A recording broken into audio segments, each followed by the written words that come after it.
హిందువుల 500 ఏళ్ల నాటి కల జనవరి 22వ తేదీన నెరవేరింది. రామాలయంలో ప్రాణ ప్రతిష్ఠ వేడుకలు అత్యంత వైభవంగా నిర్వహించారు.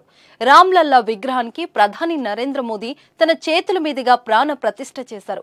వేద మంత్రోచ్చరణల మధ్య బాలరాముడు కొలువుదీరాడు.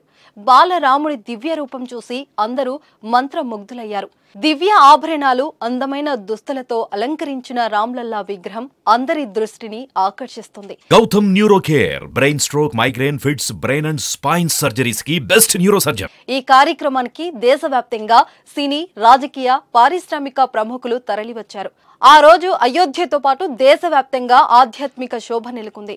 ఈ వేడుకను దేశ విదేశాల్లోనూ భక్తులందరూ టీవీ, సోషల్ మీడియాతో పాటు వివిధ మాధ్యమాల ద్వారా వీక్షించారు. అయోధ్యకు స్వయంగా వెళ్లలేని భక్తులు ఎక్కడెక్కడ పూజలు చేశారు.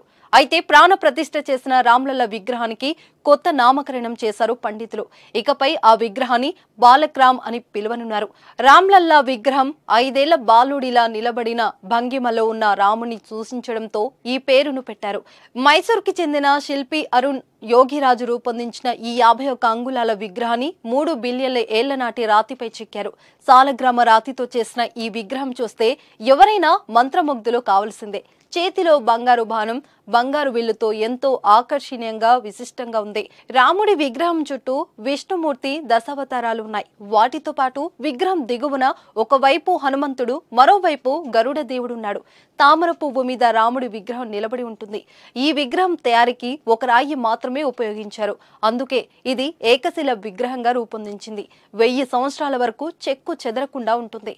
నీరు, ఇతర ఏవైనా వస్తువుల వల్ల ఎటువంటి ప్రతికూల ప్రభావం ఉండదు. వాటి వల్ల విగ్రహానికి ఎలాంటి హాని జరగదు. ఇక మంగళవారం నుంచి సాధారణ భక్తులకు శ్రీరాముని దర్శన భాగ్యం కల్పించడంతో అయోధ్య ఆలయం రద్దీగా మారింది.